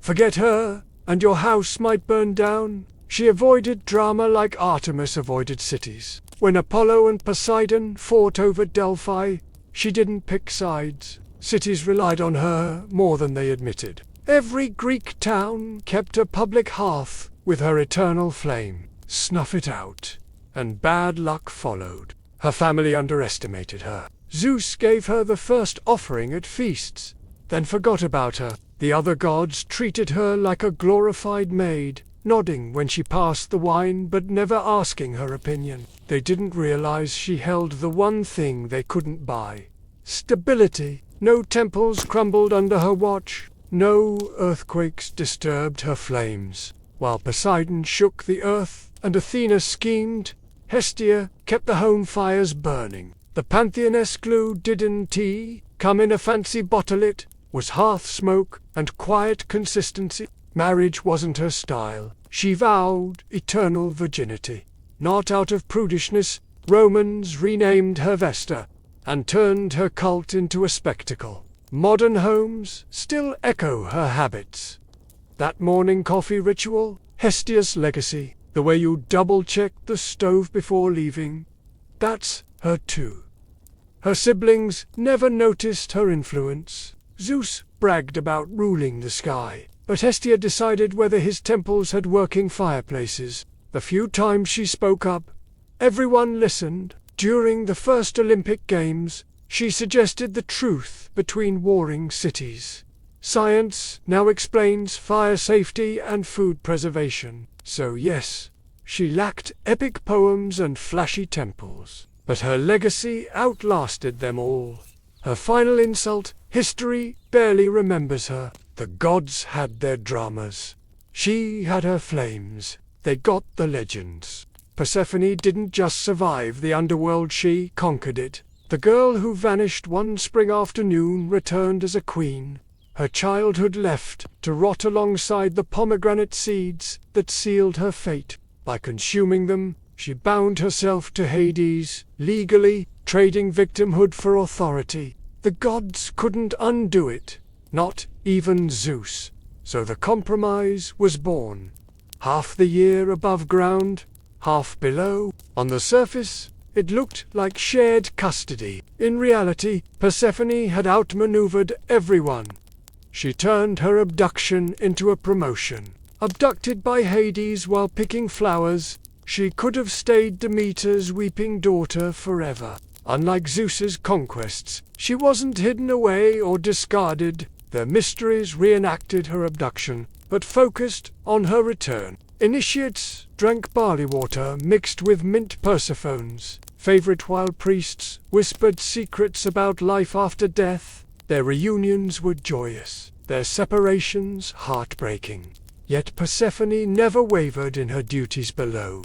She'd comfort Demeter, then descend again when the time came. She didn't offer false comfort, but fairness. Unlike the fickle Olympians, her rules were consistent. Tell that to the first crocus pushing through snow every March.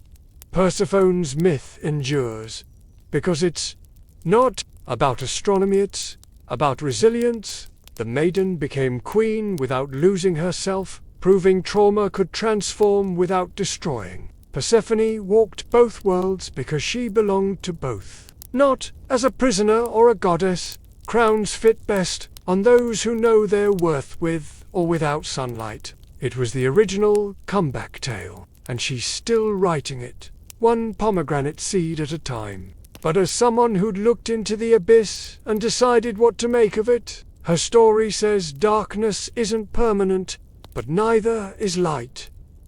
Balance comes from accepting both. Every spring bloom was her altar, every harvest her offering. She was the reason winter ended, the certainty that life continued. Beneath the earth or above it, Persephone's power never slept. It just waited its turn. Do the work, accept the consequences, and you'd get what you deserved. It's Persephone's reminder that some choices mark you forever. She could have spit out those seeds. She chose to swallow, because sometimes power isn't about escapism, about owning exactly where you stand. The pomegranate's lesson extended beyond her own life. The only thing stronger than a mother's love was her daughter's resolve. Participants didn't mourn her captivity. They celebrated her dual nature. When Adonis died, she mediated between Aphrodite and Persephone over his soul, splitting his year between them. When the nymph Minth boasted about stealing Hades, Persephone didn't curse her, just transformed her into the mint plant she'd been named for. Even in wrath, she left usefulness behind. To them, she wasn't just Demeter's daughter or Hades' wife. She was the torchbearer between worlds. The god of death built her a garden in the underworld, its black poplars and asphodel flowers catering to her tastes. When Theseus and Pirithous tried to kidnap her, Hades trapped them in magical chairs, while Persephone watched, unimpressed. She wasn't a prize to be stolen twice. By then, she could have cursed them herself. Souls whispered that she'd listen when her husband wouldn't. She granted Orpheus his doomed chance to retrieve Eurydice. The Greeks knew better. Their Persephone made hard choices and lived with the consequences. When she ascended each spring, she didn't come back as the same naive girl. She returned as someone who'd stared into the dark and found her reflection staring back. Ancient girls carried pomegranates in marriage processions, mimicking Persephone's journey. Brides ate its seeds to invoke fertility, but also its binding power. The fruit wasn't just pretty, it was a reminder that choices have weight. Persephone's 6 seeds held up the world. Mortals began praying to her alongside Hades, recognizing her influence. The girl who'd been dragged, screaming into darkness, now sat calmly on its throne. Some myths even hint she grew fond of Hades not as a captor, but as a partner in governing the innocent. Instead, she ate those 6 seeds not because she had to, but because she saw an opportunity. Every autumn, she descended while Demeter's grief chilled the air, but this wasn't just nature's rhythm, it was Persephone's routine. She became the reason winter ended, the promise that life continued. Farmers didn't just thank Demeter for harvests, they prayed to Persephone to return. The seeds she'd eaten ensured she always would. The underworld wasn't her prison, it was her kingdom waiting to happen. Demeter's grief froze the earth, but Persephone's choice changed everything.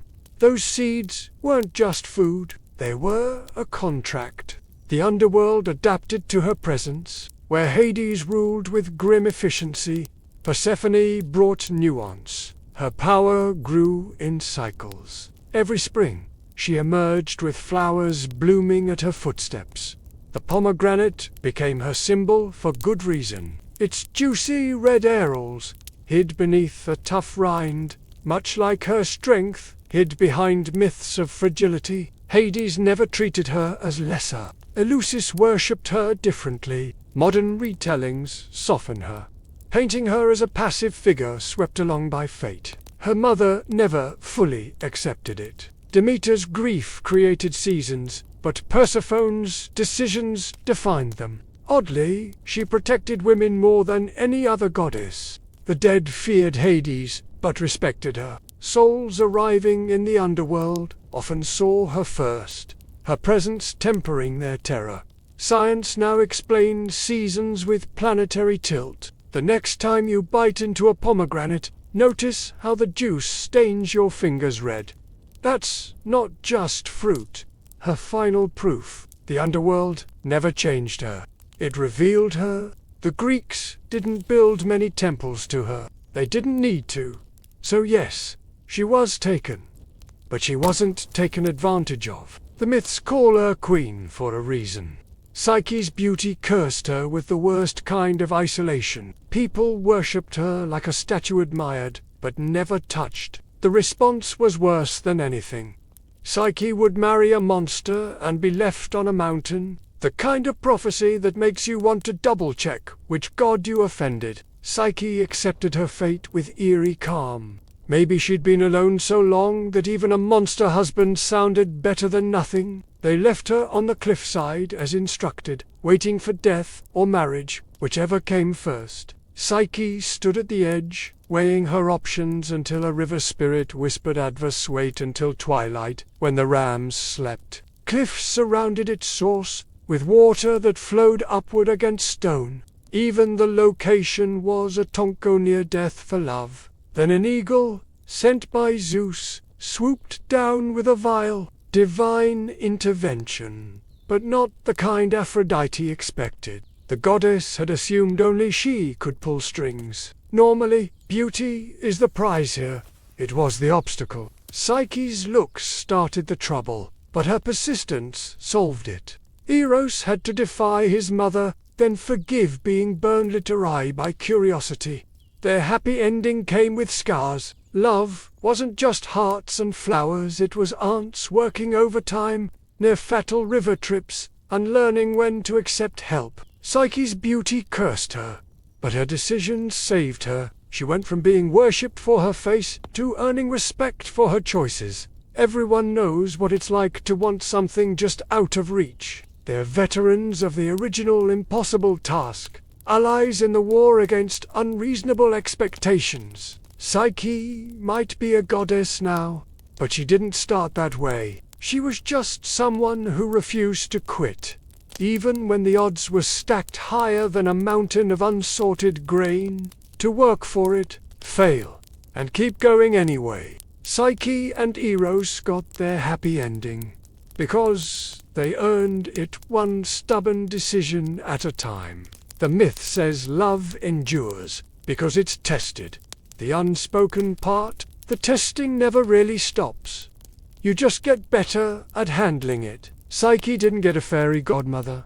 She got some aunts and good timing. Sometimes that's enough. She gathered fleece caught on thorns instead of facing them directly. Clever, but Aphrodite called it cheating.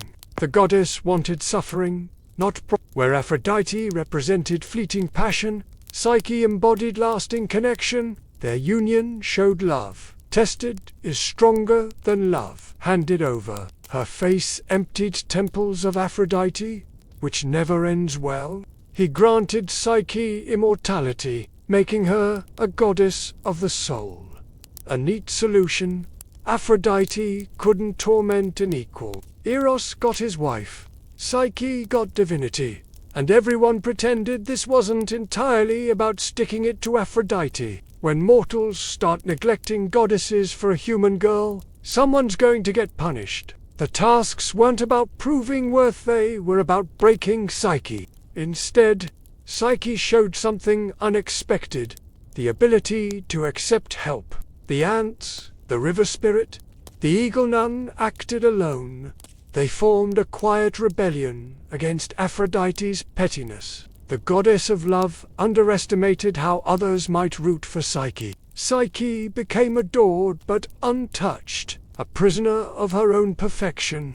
Even her family grew nervous around her. Beauty should be a gift, not a life sentence. Her father consulted Apollo's oracle, hoping for help. What came was neither. Instead, Psyche awoke in a palace, invisible to mortal eyes, with unseen servants, and a husband who visited only in darkness. Eros had been sent to make her fall for a hideous creature, but took one look and botched the mission spectacularly. He visited her at night, giving one rule. If you see me, I must leave you forever. Not your standard wedding vows. But then again, not many brides come with an angry Aphrodite attached. For a while, it worked. Psyche had luxury, comfort, and what felt like love. Then her sisters showed up jealous, whispering that her unseen husband must be monstrous. They planted doubt like it was their calling. Eventually, Psyche grabbed a lamp one night while Eros slept. The light revealed not a monster, but the god of love himself. The shock made her hand tremble. Hot oil dripped onto Eros's shoulder. He woke, saw her face, and vanished without a word. Poetic justice. Psyche, whose beauty made her untouchable, now couldn't touch the one person she wanted. Aphrodite pounced, like she'd been waiting. If Psyche wanted Eros back, she'd have to earn him through trials designed to break her. The first task sought a mountain of mixed grain wheat, barley, millet by dawn, an impossible chore, meant to crush her with monotony. Except Psyche wasn't alone. Ants, sacred to Demeter, swarmed in to help. By morning, the grain stood in neat piles. Aphrodite took one look and sneered. The ants got more credit than Psyche. Task 2. Steal golden fleece from manating rams, the kind that gored anything moving in their field. The third trial nearly ended things. Psyche had to fetch water from the Styx, the underworld's boundary river. Each success made Aphrodite angrier. Zeus finally stepped in. Maybe he admired Psyche's stubbornness, or maybe he just wanted Aphrodite to shut up. Their story, twists, expectations. Normally, gods chase mortals who flee. Here, Psyche chased Eros. The ending sticks. Psyche didn't just marry Eros, he became his equal. Not that it was easy. Psyche had to sort seeds like some divine punishment for existing. She faced death for a chance at reconciliation. Modern retellings soften the edges, turning it into a simple romance. The Greeks knew better. That's why the myth sticks. The next time you see ants marching in line, remember, they're not just insects. So yes, love conquered all. But first it had to survive. Aphrodite, suicidal sheep, and years of enforced darkness. Medusa wasn't born a monster, she was made one. A priestess in Athena's temple, she caught Poseidon's eye. That was her first mistake. The sea god followed her into the sacred space and took what he wanted. Athena's response wasn't fury at Poseidon, but at Medusa. Perseus used her severed head as a weapon, turning his enemies to stone during his travels. Later, he gave it to Athena, who mounted it on her shield. Artists and writers reclaim her image as a survivor, rather than a villain. If Medusa's beauty caused the problem, why not make her hideous? Why the deadly powers? Maybe it wasn't about protecting men from temptation, but ensuring Medusa could never be touched again. The goddess of wisdom understood some lessons must be permanent. Rape was unacceptable unless a god did it. Then the rules changed. These aren't modern interpretations. The contradictions were baked into the original myths. Her snakes become crowns instead of curses. That stone gaze, not a weapon, but armor forged from betrayal. Poseidon's actions caused the crisis, but she bore the punishment. Athena's involvement feels especially hypocritical, goddess, protecting her temple by harming its servant. The myths never explain her reasoning. Maybe none was needed when gods could do as they pleased. These versions flip the script. Maybe stoning men wasn't her curse, but her choice. He never questions why he's hunting Medusa, just completes the task. When he shows her head to the tyrannical king, the man turns to stone instantly. Appropriate fate, one monster recognizing another. Myths love these little ironies, even if they're accidental. A woman who couldn't escape violence at least got to weaponize the aftermath. The Greeks told her story one way, but meaning shifts over centuries. Today, she's a feminist icon, a symbol of justified rage. Her gaze still turns people to stone, only now it's society freezing under scrutiny. Medusa's reflection still stings after centuries, because the story was never really about her. It was about who gets to decide what makes a monster, and why we keep believing them. Some stories can't be contained by their original tellers. They grow beyond them. Final insult: the victim made into a trophy for the goddess who ruined her. They became Medusa's only company in exile, hissing warnings when danger approached. The facts stay the same, only the framing changes. What does that say about us versus them? Maybe we haven't changed as much as we think. The monsters just wear different faces now. Maybe they mourned when she died. Myths don't say. Gods never consider collateral damage, whether to mortals or reptiles. Look closely at statues of Athena, and you'll see Medusa there, mouth forever open in a silent scream. His mother was being forced to marry a tyrant, so he offered to bring back Medusa's head as a wedding gift. Stheno and Euryale were born Gorgons, monstrous from the start. No one remembers why.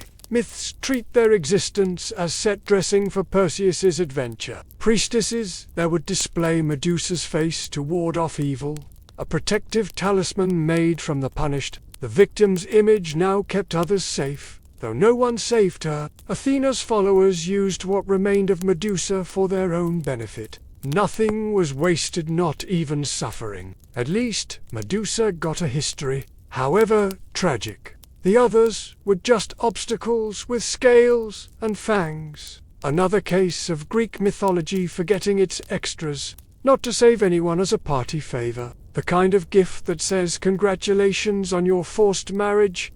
here's a decapitated rape victim's face. Greek heroes had questionable motives. When you look closely, poetic justice was never the strong suit of Greek myths. The goddess of wisdom punished the victim instead of the perpetrator, transforming Medusa's hair into snakes and her gaze into stone. Life from death, beauty from horror myths, love these contradictions. Some versions say Medusa was pregnant when killed, that Pegasus was Poseidon's child. Even in destruction, she couldn't escape the sea god. A final cruel joke from the storytellers. That's Greek justice for you, men act. Women suffer the consequences. Her new form had benefits. The stare that turned men to stone became her best defense. No one could harm her now, without becoming a garden statue first. He came armed with gifts from the gods. Winged sandals from Hermes, Hades' helm of invisibility, Athena's polished shield. Notice how the same goddess who cursed Medusa now helped kill her. Perseus used the reflection in the shield to avoid her gaze, swinging his sword while looking away. The strike was clean. Her head came off with a sound like breaking pottery. But isolation was the price. She lived on the edge of the world, surrounded by stone figures of would-be attackers. A fortress of perpetual punishment. Men still came, though Perseus got called a hero for attacking a violated woman in her home. Medusa just wanted to serve her goddess until Poseidon decided otherwise. Her punishment didn't fit the crime because she never committed one. Some myths say she was beautiful until Athena changed her. Others suggest she boasted about her looks. Either way, the response was ... excessive.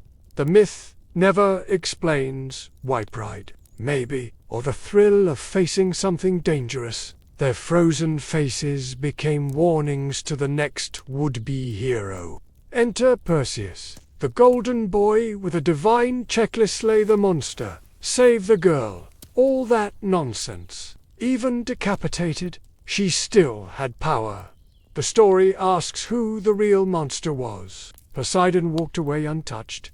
Athena kept her shining reputation. Modern takes on Medusa are kinder.